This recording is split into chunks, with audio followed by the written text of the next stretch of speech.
Hey everybody, this is Meg Riley here in Minneapolis, hoping that we're still live. Computers. Good morning, good morning. It's exciting to be here. I know many people are glued to their TV sets right now and listening later as we go live, but we are, it's a good day to focus on international guests, which is what we'll be doing today. But first, let's have our regular folks say hello.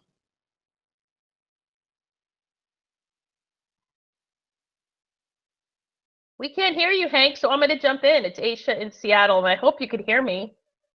Yes? No? We can hear you, Aisha. We just can't hear Hank.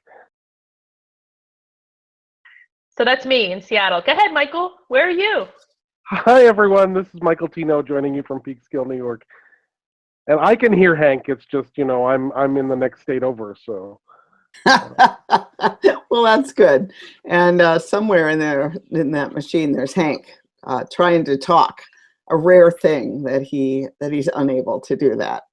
It's great to see everybody. So today we're talking about international rises to authoritarianism as we look around here in our own country. And we've got with us Reverend Eric Terri, who directs the international programs of the UUA and the UUA International Staff Group, and Derek Mitchell, who works with the Holding India program as the director, and Janne Eller-Isaacs, who is on the Holding board and also is the co-minister at Unity Church Unitarian in St. Paul.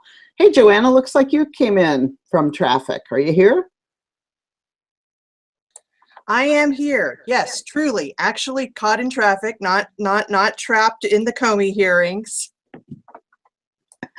I have to admit it was a little hard to leave, but we'll be able to catch the highlights of that later. So, geez, so much going on. Everybody getting ready for GA and what's going to be there. But I'd like to dive right into this international conversation because honestly, it's really easy for us in the United States not to look beyond our own borders, although our president certainly is helping us to look for allies in other places, I think. And we're going, thank you, Europe. Thank you, China. China working with California now on the environment since the country won't do it, and all kinds of things shifting internationally. Eric, what would you say, as you're probably in the most touch with people all over, what are you hearing from Unitarian Universalists and other folks about the shifting terrain internationally? Well, it is a challenging context right now, Meg. You're quite right about that. And frankly, there isn't one kind of homogenous opinion about what resistance looks like, or even if or when resistance is necessary among Unitarian Universalists around the world. Quite a diversity of involvement in various ways. We certainly see response and reaction to terrible events that take place, and join in faithful solidarity with people who are kind of recovering from catastrophes. But it certainly is true that Unitarian Universalism exists in places where global authoritarianism is rampant. In the Philippines, in Hungary, in India, in many parts of the world, that's a reality that we share with Unitarians and Unitarian Universalists pretty broadly.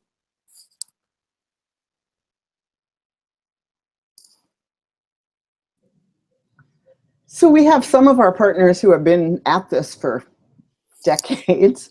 Are there things that you've learned from some of the places, I'm thinking, say, of Romania, or some of the places that have been through the resistance, had changes? Are there things that you wish the average Unitarian Universalist knew about what our compatriots are doing around the world and have done? Well, yes, indeed. And in the context of the Hungarian Unitarian Church in Romania and Hungary, a couple really courageous efforts have been underway in supporting marriage equality in Romania in particular, and kind of a movement to prevent mining in the southern part of Transylvania was a successful campaign that Unitarians and faith partners of many religious traditions joined together to stop a mine that was likely to have terrible environmental damage, but which was strongly supported by the government at the time. That's a real success story, and one that be terrific for Unitarian Universalists in the United States to understand more fully. There are stories about that campaign, about both of the campaigns that I'm mentioning, on UUA.org. If you search through UUA.org/international, you'll find blog posts that are tagged with Transylvania or Hungarian Unitarian Church. But really, I think what we want to hold up today is the resistance work that our social justice partners in India with the Holding program have been doing for decades in really unique and powerful ways to change structures of power. I'm so excited to be on The VUU with my colleague Derek Mitchell, who directs that program. And Derek, you might want to say a little bit about how the program works and what those partners are doing. Thank you so much, Eric, and thank you everybody for having us here on The VUU today. Well, I would just share in brief about the program and its history. I think it's a program that not many Unitarian Universalists know about, but that has been a part of the Unitarian Universalist movement since 1984, when it was created. It was created by the UUA as a result of a gift, a founding gift by a gentleman named Jonathan Holding. And it's a program that is really like no other, and that I think only could exist because it's a part of Unitarian Universalism. The idea behind the program is to support social justice work on the ground in India, grassroots work on the ground in India. I think we really looked at the environment in India. We looked in the early 80s at the history in that country. And we really saw that India, when it was created, India was created in 1947. And at that time, it was really a tremendous experiment. The founders of India, whether they were people like Mahatma Gandhi or Prime Minister Nehru or the drafter of the Constitution, Ambedkar, they were people who really had a vision of a democratic, secular republic with equal rights for all citizens, regardless of class, caste, or gender. And that was really an incredibly radical vision for a country like India at the time. I think even from that stage, Unitarian Universalists were very keyed in and clued in to how important this experiment was. And I think, Eric, maybe you could share later about the interactions, but even from the beginning, people like Homer Jack at the UUA, or at the AUA at that point, were very involved in supporting this incredible experiment. And because never in history had a country so large, whose citizens were frankly so incredibly impoverished and so many illiterate, decided to embark on an experiment of democracy. And since that time, India has developed an incredibly impressive body of laws that protect its people. Despite many predictions when it was created that it would fall apart amid this vast diversity of languages and cultures, the country has persisted. And it's really that vision that India was founded upon that I think our program also seeks to hold up and support. That vision of a democratic, secular republic. And unfortunately today, that vision is under threat. It's been under threat throughout India's history by certain political movements. But today, those political movements are ascendant, as they are increasingly ascendant around the world, threatening that vision. And so the kind of work that we try to support are backing and standing with those people who believe in the founding principles, the principles that that country was founded upon. And so that means supporting organizations that fight for the rights of women, supporting organizations that fight for freedom of speech, supporting organizations that fight for the rights of Dalits. Dalits are the people who have traditionally been branded as untouchable in India. It also means working with those who who are indigenous peoples. India has groups called Adivasis, which Adi means first and Vasi means inhabitants. So literally are similar to our notion of First Nations. So the holding program since 1984 has stood in solidarity with groups like these, and I think that that solidarity has become increasingly important as the kind of authoritarianism that we see playing out in so many countries is unfortunately on the ascendant today in India. I know that look like in India. Is it possible to describe that more? Yes, in terms of the way that we've been experiencing it most recently, I would say, I mean, very recently, some of you may be seeing in the news the violence in the name of protecting the cow. And I think that it's a kind of stereotype about India, this holy cow, sacred cow. And that's been true throughout, for many years, that the cow is considered sacred. But it's only recently that we're seeing the cow being deployed at another level of kind of political symbolism.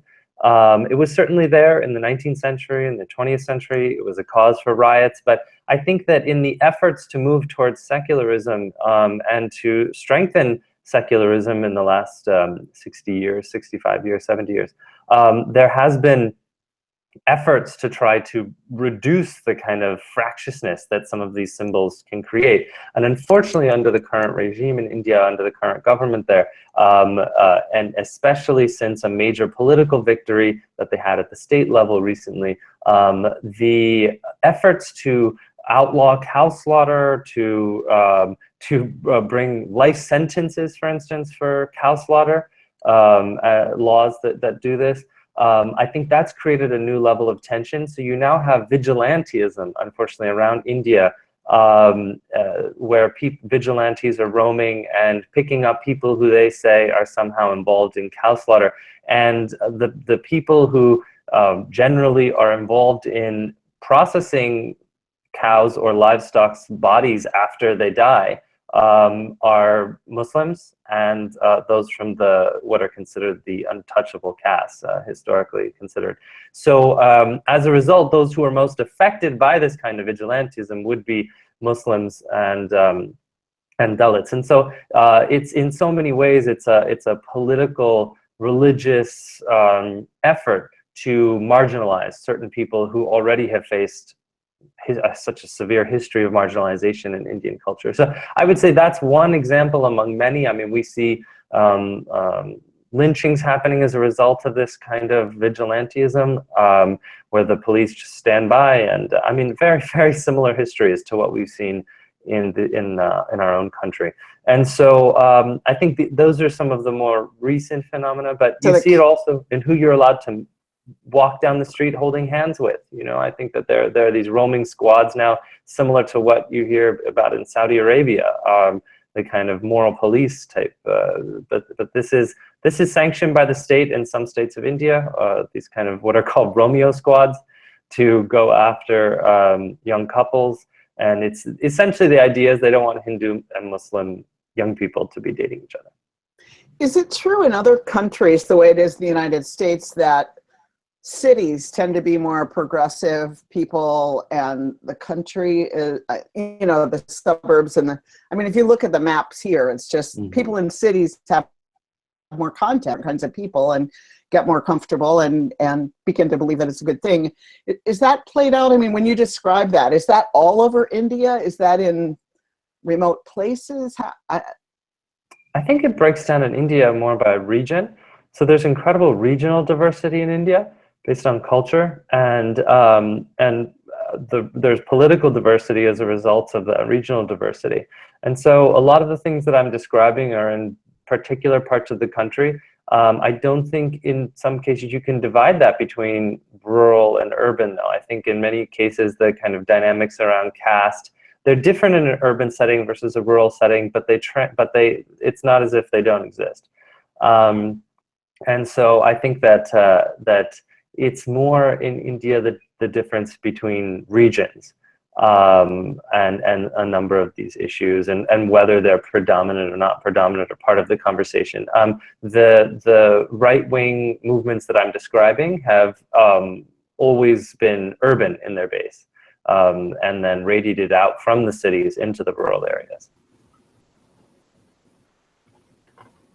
So it's a bit Janne, different you've in that taken regard. groups from your congregation to Transylvania, to India, maybe other places too, I don't know.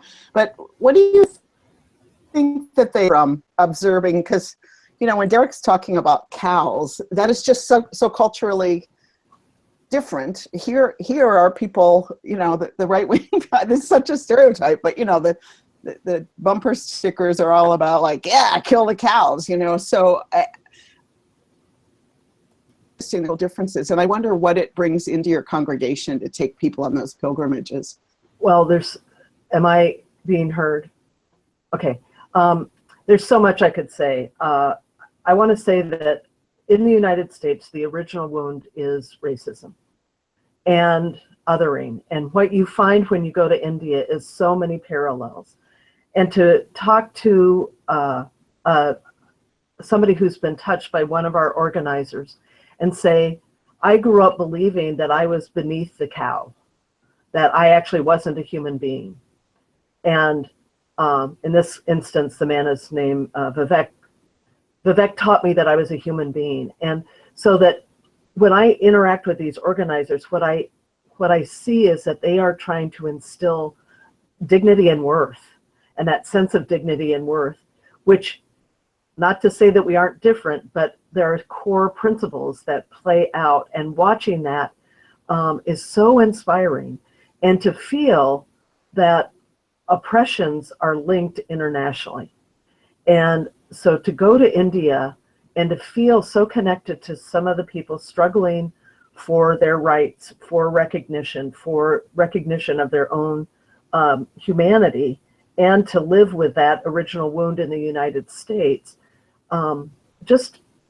it just for me was so inspiring. So I'll never forget walking across the Peirce Bridge, but being intentional in my prayers as I stopped and prayed on the bridge, that I was taking people from India with me, that I was taking some of the women that I've met and some of the organizers and some of the children that I've interacted with, and just so clear that our struggles for freedom and for dignity is something that is worldwide.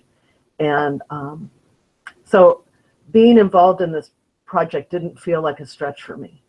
And it certainly has inspired me to continue in the work here and there. And they are very much linked. And I know that the people who have traveled to India feel that same sense of inspiring them to continue and to be more involved in the work here around anti-oppression, anti-racism, multiculturalism.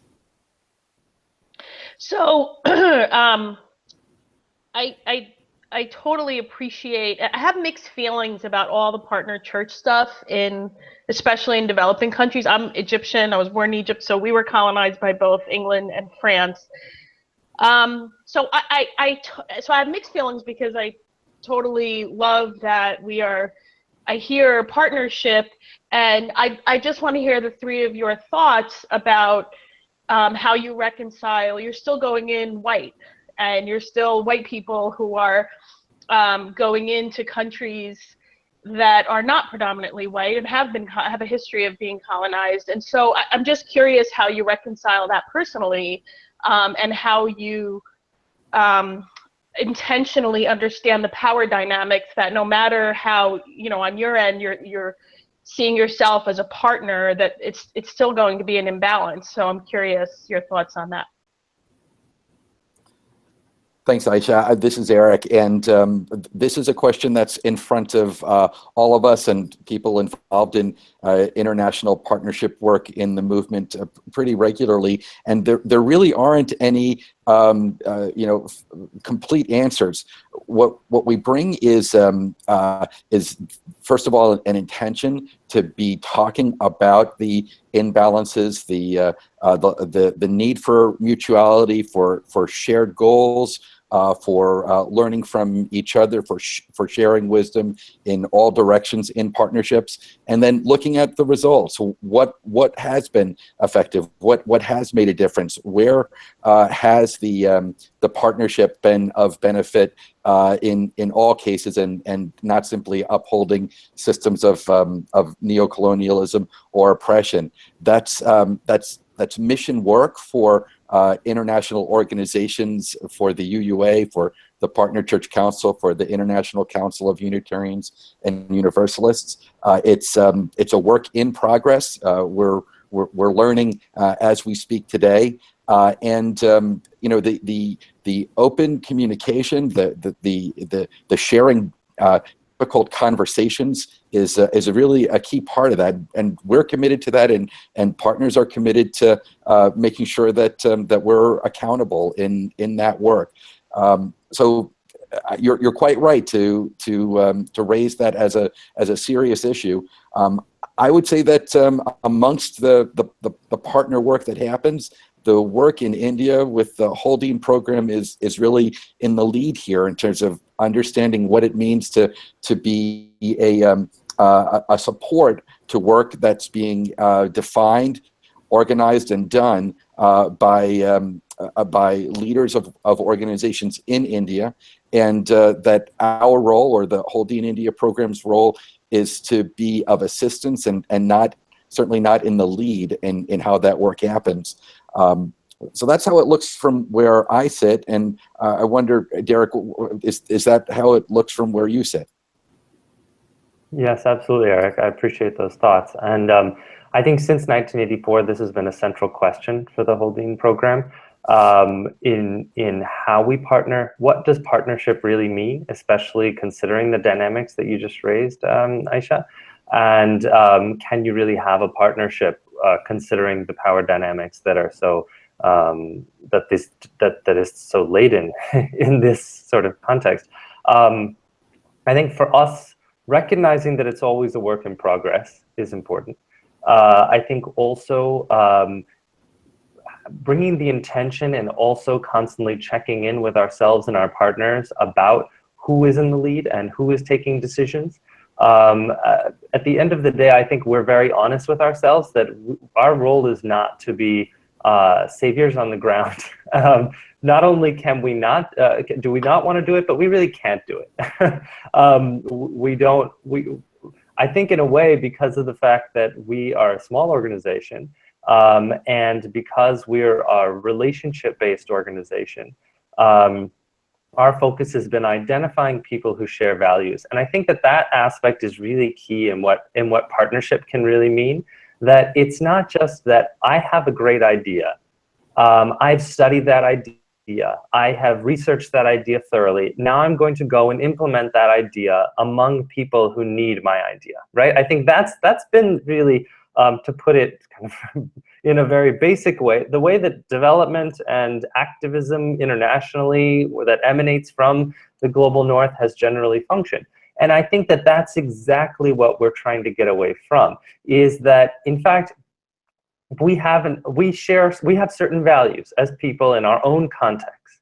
And in seeking to be in solidarity with others around the world, we seek out those who share our values, not who necessarily we're saying, you know, you should take this on. We're, you know, in the kind of vein of missionaries or other sorts of organizations, but rather, do you share our values? If we find people who we feel genuinely share our values and are living out the values and they feel are most important in their own lives, then we seek partnership.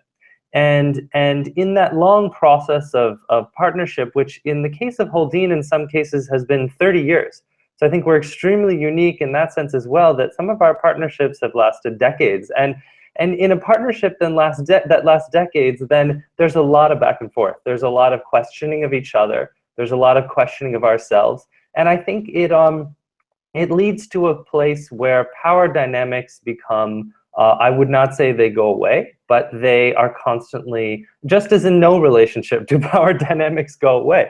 But I think that that they can be constantly interrogated, and you can go through different phases, and you can really work together. And I think that's the beautiful thing about our program, is that we really seek that long-term relationship building to see what can be done together. And we also don't want to put our partners up on pedestals, which isn't something that I also see, that you know, where I see in many cases that, you know, whatever the partner on the ground says is right. Well, sometimes, you know, we're human beings. All of us can be wrong at times. And I think a strong partnership is when you can question each other. And I certainly get questioned, sometimes more than I would like, by our partners about decisions I make or things that I think are the right thing. And I ask them many deep, difficult questions as well. So I think that back and forth is a really critical idea, or a way that one can see that there is something deeper going on that is trying to push past that horrific legacy of colonialism that is certainly the backdrop of all these relationships. So I would say work in progress, but we very much have it in mind as we do our work.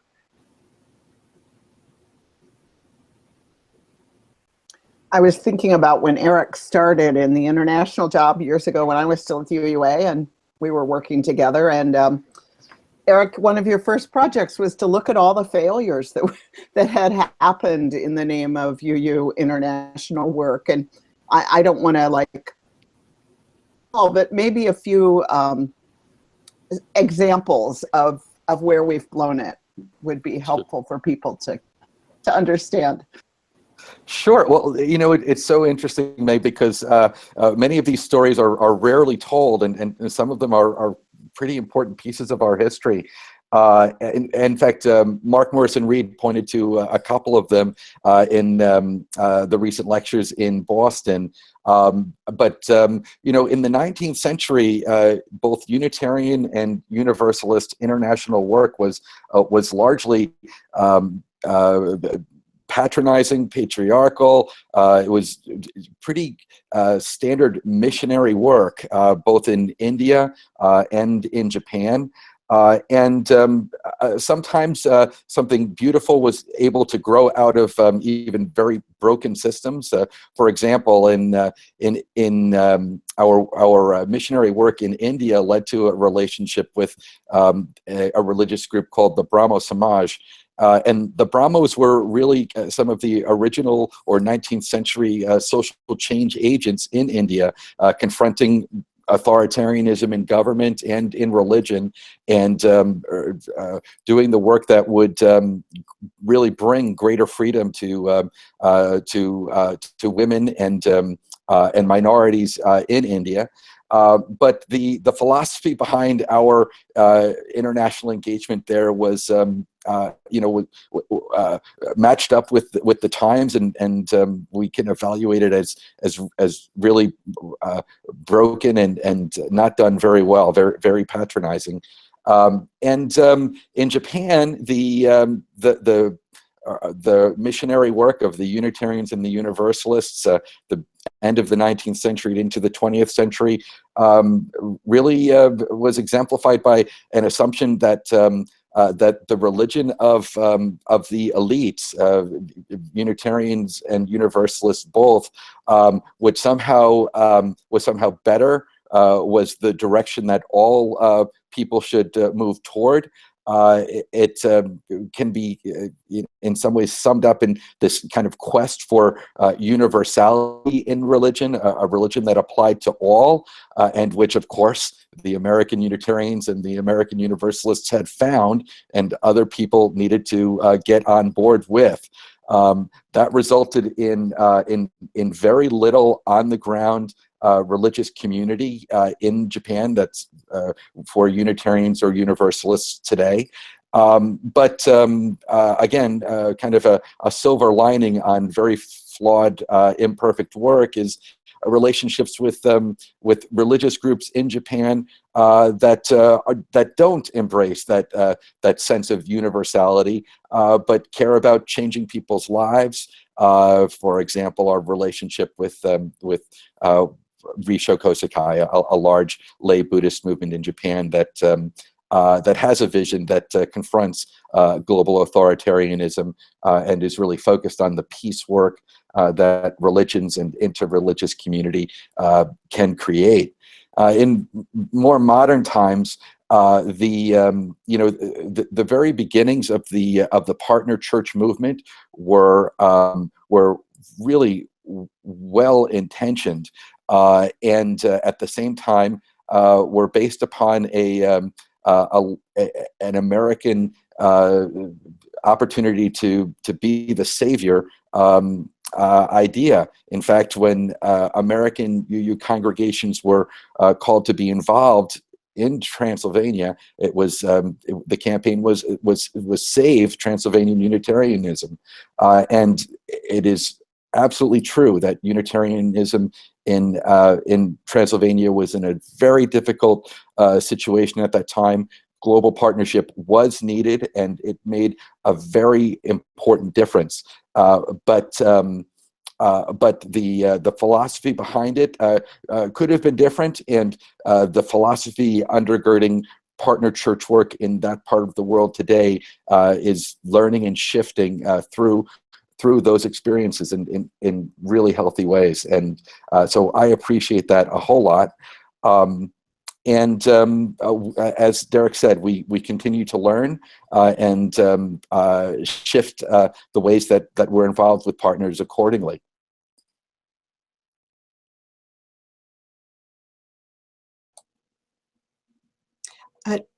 So I've heard the story. I believe it's even in House for Hope, Buren's and Parker's book, telling the story, and I'm going to murder the name, I'm sure, Hajam Kishore Singh, and about how he was told, he was in the Qazi Hills, and he was told by the Calvinist that you act like a Unitarian, and he said, oh, do you have contact information for them? So I have two questions. One question is, is this apocryphal, or is that how it happened? And the other question is, how often do you see this where it's not U.S. Unitarians going to another country, but people who learn about us contacting us? Thanks, Joanna. Yeah, and so that story happened, and the details of it are a bit more complicated than the apocryphal story might suggest. The connectivity between Unitarianism in America and Hajam Kishore Singh was really through our American Unitarian Association missionary in Kolkata, Reverend Charles Dahl, and Charles Dahl shared Unitarian tracts with Hajam Kishore Singh, and the Brahmo Samaj, again, kind of an interfaith partner with a great deal of similarity to American Unitarianism, was a third part of that relationship, and continues to be today. But yes, indeed, the Welsh Calvinists were the original Christian missionaries in Northeast India, the part of India where Hajam Kishore Singh lived, and it was in reaction against their biblical teachings and seeking a broader understanding of biblical interpretation that led to the relationship between Hajam Kishore Singh and the group that would become the Unitarian Union of Northeast India, with Charles Dahl, ultimately with British Unitarians as well, and with the Brahmo Samaj. And, you know, leaders in the Unitarian Union of Northeast India would say that those are relationships that have mattered. They have not been perfect. They have not always been based upon the principles of mutuality that we aim for today. And yet, sometimes something important and valuable has grown out of them. And that, I think, our leaders and partners in Northeast India would say the very same thing. Hopefully, and I believe today we are looking at the way that these relationships work with more clarity, with a lens of anti-oppression, and that makes a difference as well. One of the things that I have found very interesting in being on the advisory board for Holdeen is because we, as Derek was saying, have been in relationship with some of these organizations for decades, we are seeing generations of leaders move on and their roles being inherited from other people. And those dynamics change as a result, of course. And watching Holdeen adapt and work with those changes when really a largely comfortable set pattern of relating was established and all of a sudden is over time disrupted. And watching you, Derek, navigate that and report that to the board, and I'm thinking of Adayak Sunset and then SEWA, which is the Self-Employed Women's Association, which has been such a powerful force for change and transformation in India. But working with those leaders, the new leaders, so that work continues and that we support it, has been just fascinating to listen as you've reported to us on the board. I think a really key aspect of what we try to do is to be knowledgeable and to constantly seek greater understanding as in our role. And it's impossible, obviously, to know and understand everything about the many contexts that our partners work in. But I think something that's always been very critical for us has been seeking to understand, going in, asking questions about context, and doing a lot of reading and doing a lot of that broader picture research, just to really understand what is the context that our partners are working in. And it's just so different in different contexts. I think that was a real learning for me personally in getting involved in this work, was the importance of, while I had certain ideas and I start to see that, oh, well, this is a really important aspect, or why aren't you working on this and why aren't you working on that? When in fact, I don't really understand the context in which our partners are working. And it doesn't mean I can't question them, but it changes the way that the questioning happens. It means that my questioning is based on what is the vision that they have put forward for themselves. What is the vision that when our partnership began, or at various times of checking in on that partnership, they have articulated about where they want to be. And then accountability is about how are they holding to that vision? And if they're changing in that vision, then why?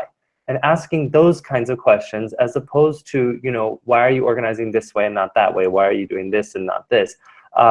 Based on my understanding of how it may or may not work. But so many of just asking those questions is based then on seeking to understand what is happening in these deeply complex environments. And I think that's something that sets us apart as an organization, and that we constantly seek to deepen, is in that understanding of what's happening with our partners and in their lives and in their work.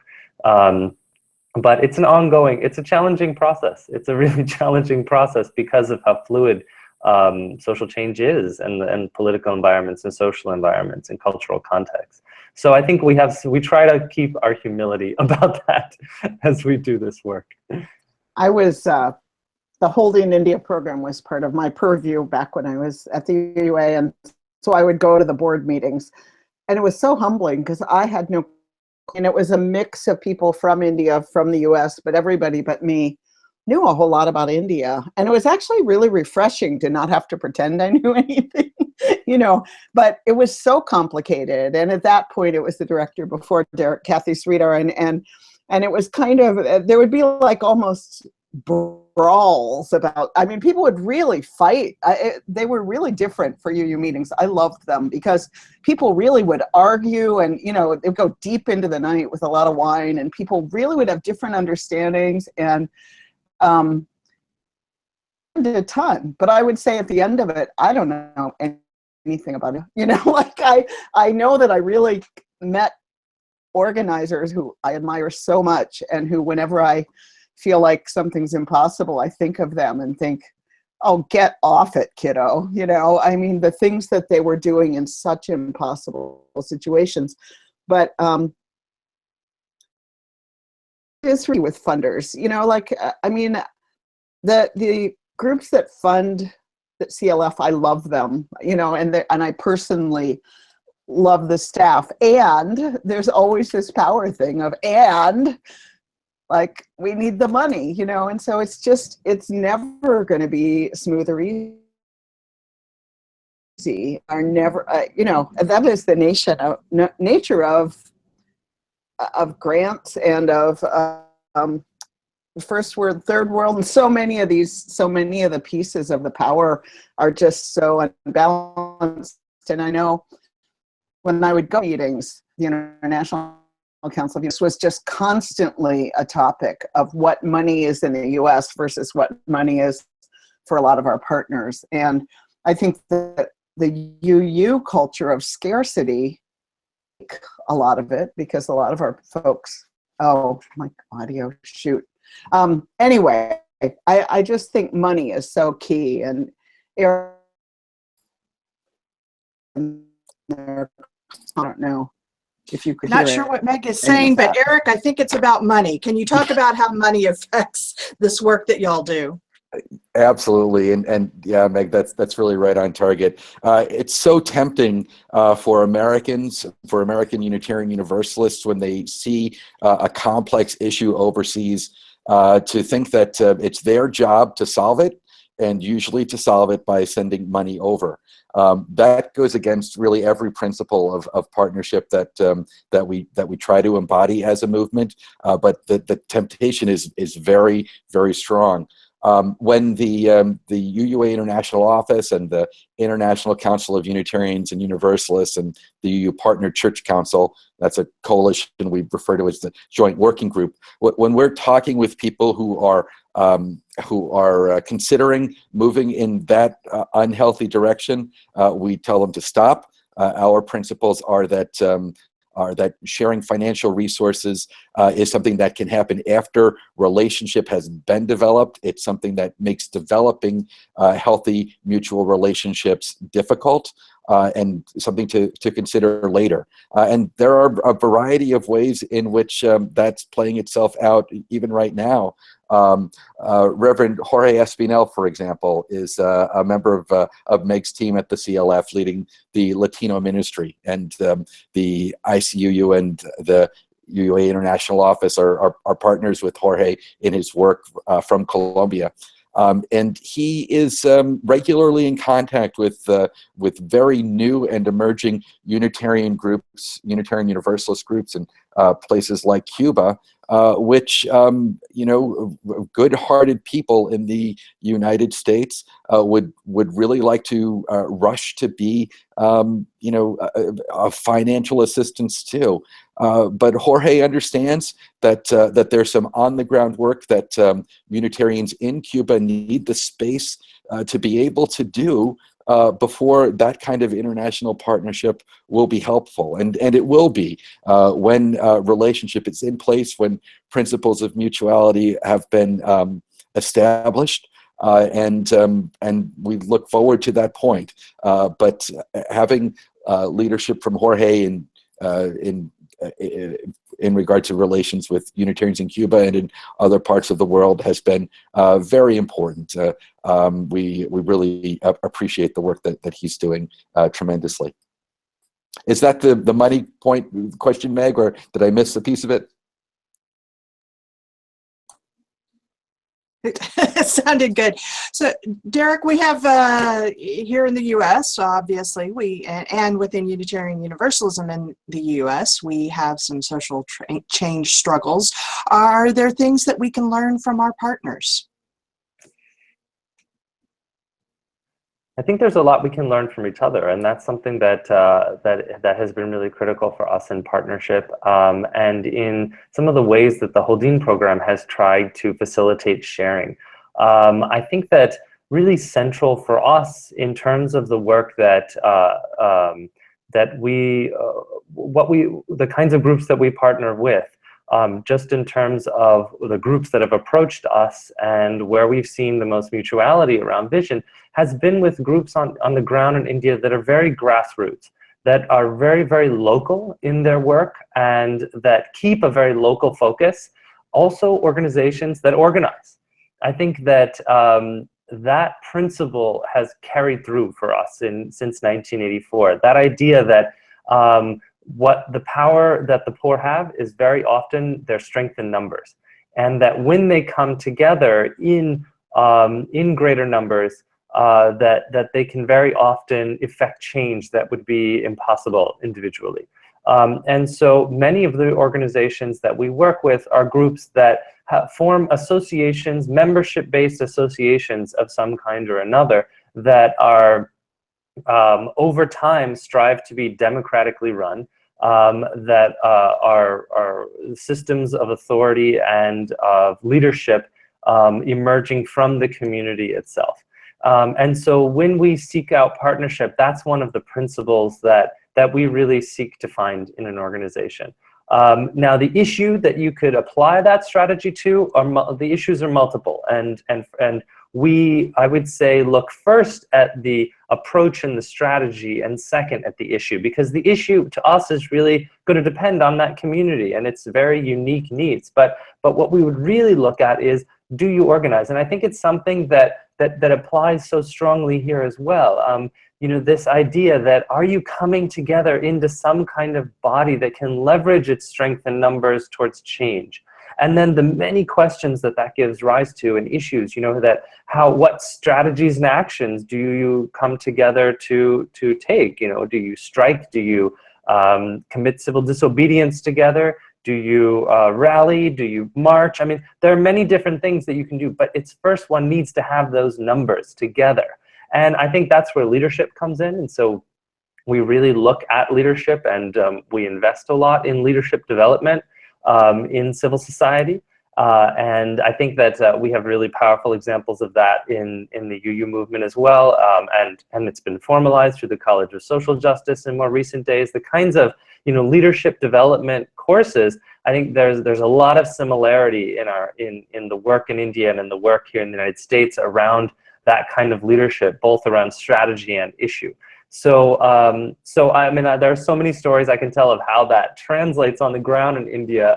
Maybe I'll just tell one in terms of, you know, when you have that strength in numbers, what do you do with it? And so often, you know, there's somebody coming from the outside who's organizing you. And I think that in some ways I've seen, you know, over the course of our history, that makes sense, because if a community is facing oppression, there is a certain tradition of oppression that they're existing under, and very often somebody else in our history, it's often been, you know, middle class, or somebody, whether it's somebody from that community or not, or from the background of that community, but very often somebody educated, middle class, left their community, come back, or somebody who is entirely middle class from the outside come in, and they start organizing, they start riling things up, shaking things up. But what we really look for in a group is, after that phase, are people coming forward from the community themselves? Is that leadership then coming from the community themselves?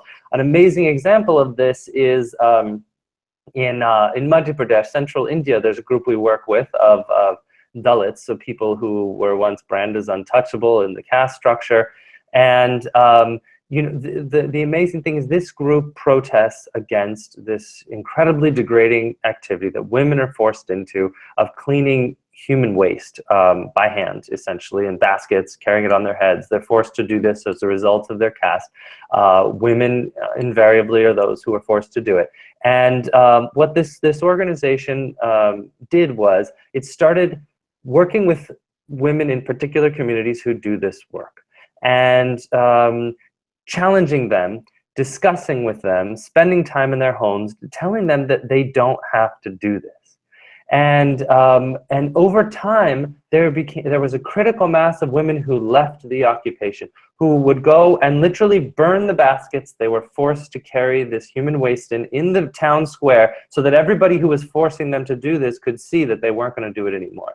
But what's amazing about it is that once you got a critical mass of women who were doing this, then those same women would go to the next village and the next village and the next village. And once that process happened, where you had that group of women, the movement just spread like wildfire. It spread throughout central India, and now you have thousands of people who have joined this, and they held a march in 2013 that covered the entire country. So that's the process that, you know, when you have long-term partnership, you're able to see where the initial phase of organizing happens, the kind of breaking that fear that people have about protesting, about defying centuries of oppression that they've lived under. And then once you break that fear, that next step, which I think is so critical, is of the community themselves taking leadership in the next level and taking charge of the movement or of the campaign or whatever it may be. And I think that's the kind of process that we want to be working with. And, you know, it's not something we can do, it's something that we can only ally with and stand with and learn from, frankly. Ah, sounds very exciting. When Janne was talking, one of the things that it kind of brought out for me was how being in India took a concept that we can, here in the US, we can start to take for granted, inherent worth and dignity of all people, and kind of opened up how radical this idea is. So I ask, as we end the show, I ask all three of you, are there particular principles or part of our Unitarian Universalist theology that when you take it out of the white US context have really come alive for you in a new way? Well, I think I already spoke to that. I think that honoring difference and yet understanding that we are all connected. So the interdependent web of all existence. And, you know, you can't travel in developing countries and deny climate change. You know, you meet people who are functioning in 130-degree heat in the summer, in their summer. And climate change is profoundly affecting them. So we get off not scot-free, but we have yet to live with some of the implications. Our choices are impacting others in the world. So let me say that. And also just watching the elevation, to look at the trauma and the wounds of being denied your humanhood in India parallels, for me, the trauma and the generational trauma that's happened here in the States, and how people elevate their own self worth and dignity, and how we want to be part of organizations that promote that work. And certainly everything that I've seen in Holding is about that work and feels very connected to my religious vision and to my Unitarian Universalism.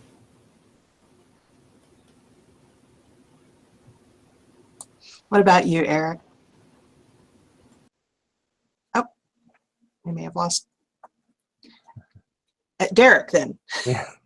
Well, I mean, I think that as you pointed to the inherent worth and dignity of every person, I mean, I've heard the same phrase in Hindi and in other Indian languages repeated almost verbatim, with no sense of Unitarian Universalism or in any way in that. But what it's brought out to me is that fundamental urge towards asserting that that reality, towards asserting that principle, which is something that we all believe in, but that is so rarely practiced and fulfilled in our political life, in our social lives, in our home lives in so many ways. And so that to see that principle held up and held as sacred and something worth fighting for in so many different contexts is incredibly powerful. And I think that it just points to something that the UU movement and that other movements around the world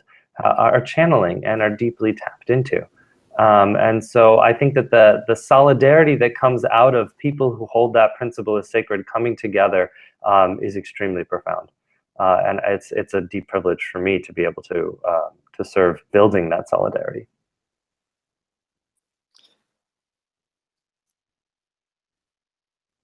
So I think, Joanna, you asked the question to our guests, and I'll let Eric answer now that he's back. But I think it's really important. One thing that I've noticed as we have really gone deep in the work of decentering whiteness in American Unitarian Universalism is how it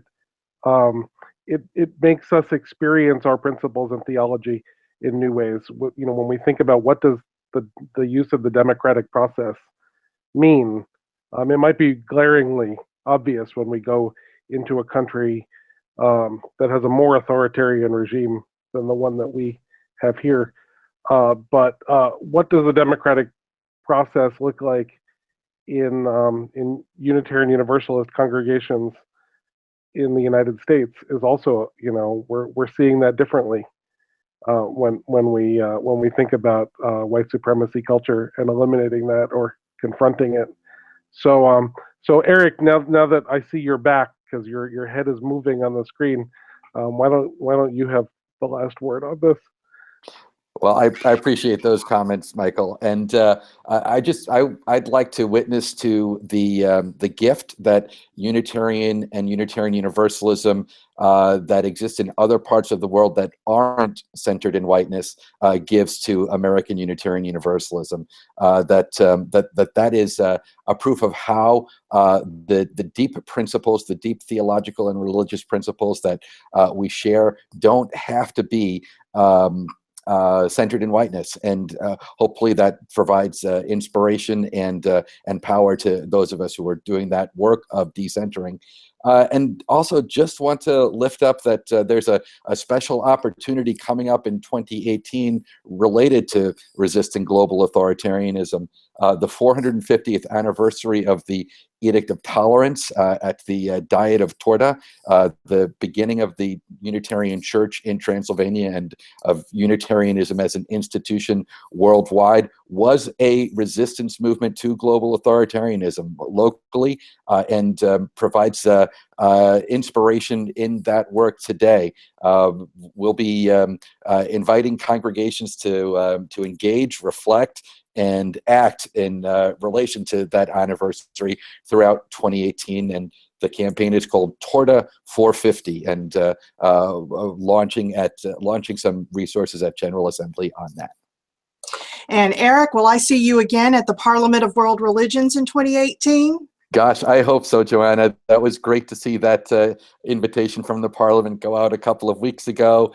So that'll be Toronto in November of 2018, I believe. That's right. Right. So thank you all for joining us. Next week, we will have Kimberly Hampton and Nathan Ryan on The VUU. They have been writing on the topic of race and the UUA. And then the week after that, we will be live at General Assembly.